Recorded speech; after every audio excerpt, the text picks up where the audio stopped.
Greetings from the North Woods of Michigan's Upper Peninsula. I'm Natasha, and this is Plant-Centered Living. Today, I will be joined in my studio by Brad Matson and Lisa Cram.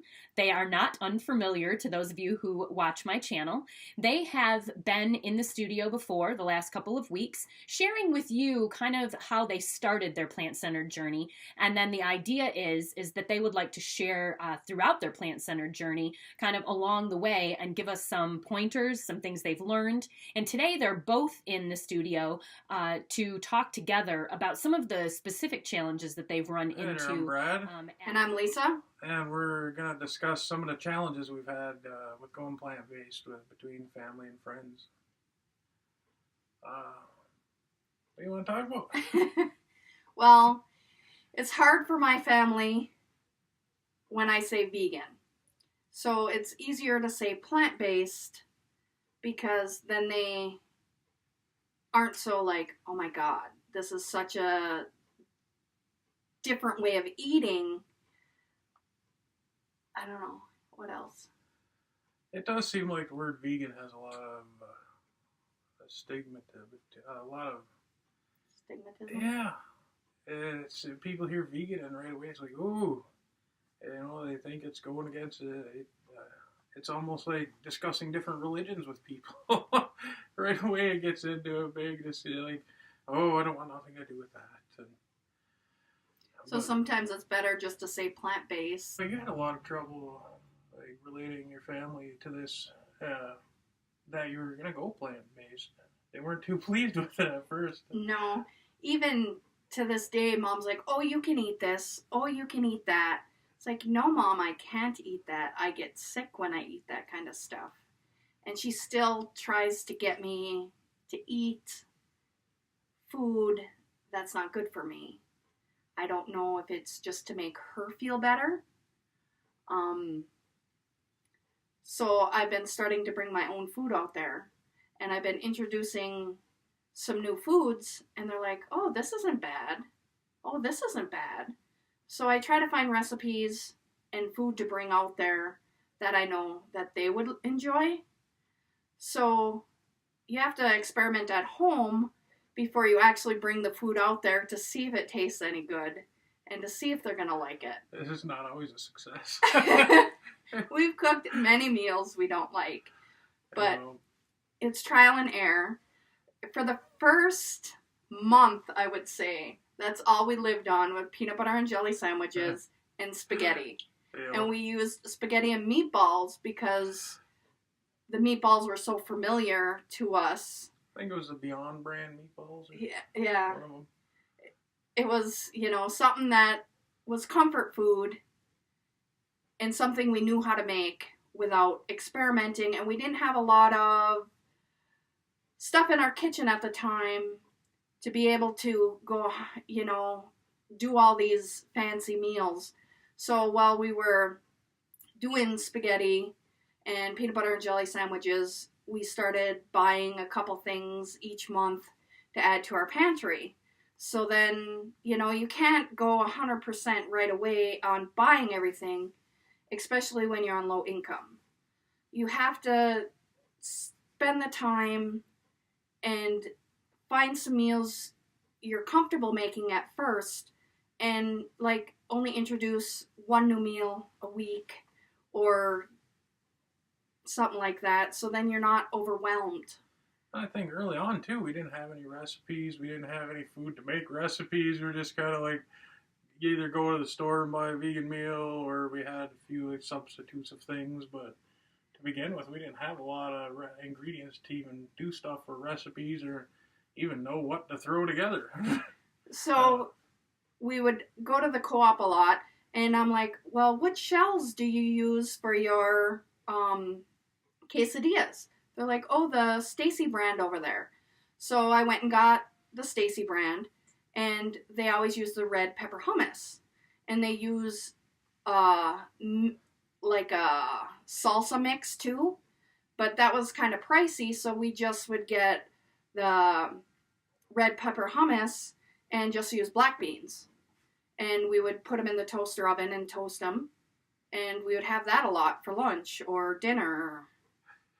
Eat a lot of that red pepper hummus. We still do. Put some of that on a shell and then mix whatever else we have on there, some bean and rice or whatever dish we might have. Or if we make a meal that doesn't turn out too good, throw it in a wrap with some other stuff.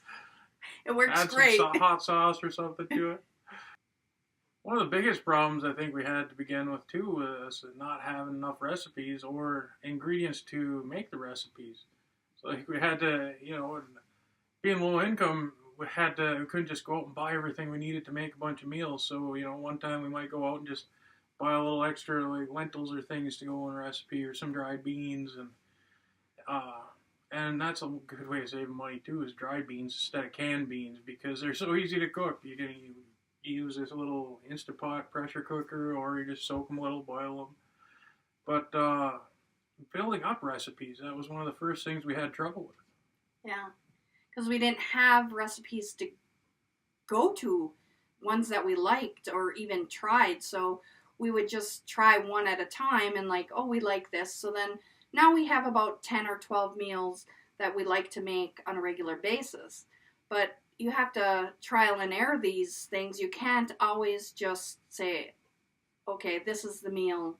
I think one of the things that was really helpful too is when we couldn't think of recipes or find somebody to give us one that sounded even good to us was we just omitting meat in certain recipes, like our spaghetti. We just took the meat out of it and used meat substitute, so imitate meat-free meatballs and things like that. We started using beans in place of the meatballs in our spaghetti. So now we use white beans, which actually mush down so you can't even tell they're in there, and then black beans as like the meat. Yeah, as we started getting away from the processed stuff more, switching to beans even instead of meat substitutes, and like chili, that was another one we used some meat substitute to begin with, and now we don't even do that. Just beans. More beans. Yeah.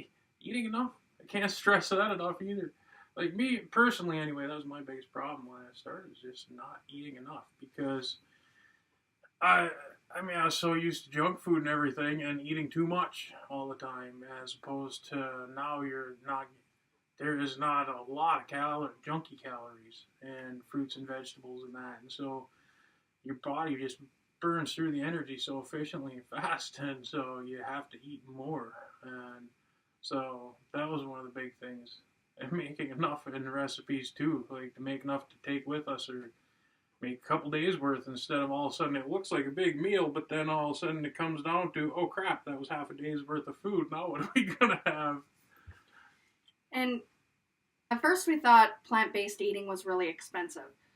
We would buy lots of greens and fruits and vegetables and stuff like that. And then we realized, we started just buying greens for smoothies.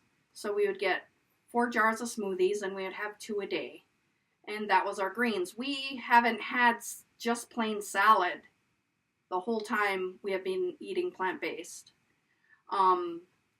Because for us, it's too expensive just to eat greens without, I was having a couple of them a day, and then all of a sudden you realize, like, oh crap, they're just weighing $8. Yeah, it gets pricey just eating greens, so we just limit it for breakfast and maybe a snack during the day. Even though they fill you up, also they don't actually. You're not eating enough. You feel full, but then all of a sudden, a couple hours later, it's your body's burned through that energy, and you're like, oh, now I need more. We put flaxseed, chia, and pumpkin seeds in ours, which helps. Yeah. And so we found at the co-op that they match, if you use food stamps, they'll match what you pay up to $20. So we've been taking advantage of that by buying $20 worth of fruits and vegetables and then going back another time and buying more. That seems to help us a lot. Now you have to remember that this is not a diet. It's a lifestyle change. People get into this saying, oh, I'm going to lose weight, I'm going to lose weight. And it's not a diet. You have to eat to lose. If you're not eating enough, you're not going to lose. And it's not a diet. You have to stay focused.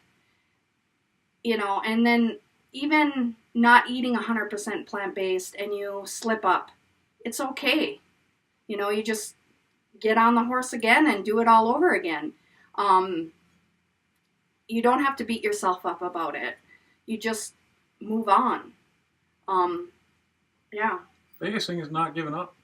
I mean, even if you make a few mistakes in the beginning or you didn't read enough of the ingredients list and, oh crap, this had something in it I shouldn't have had, just don't worry about it. Just now you know not to buy that particular item in the future.